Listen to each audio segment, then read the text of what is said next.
Now before I continue, I want to make sure that I save this design. I can do that by clicking on this Save icon or click on File, Save Portfolio. Then navigate to the folder where you want to save your design and then just type in a name. And I'm going to call this Baker Den.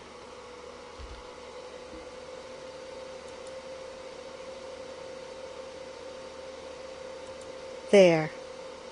After you've saved your file, you will see the name up here in the top of the program. You can see Baker Den.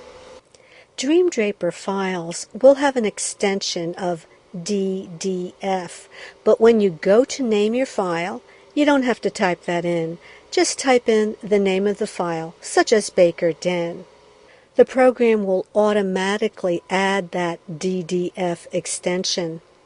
And just a hint, if you've been working in your design for a long time, it's always a good idea to save a backup file.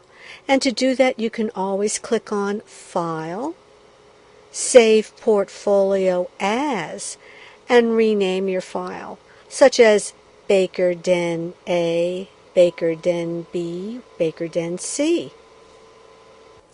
So this icon is your Save icon, your Save Portfolio icon, and this one to the right is your Save Portfolio As. This is where you can rename your file and save a backup.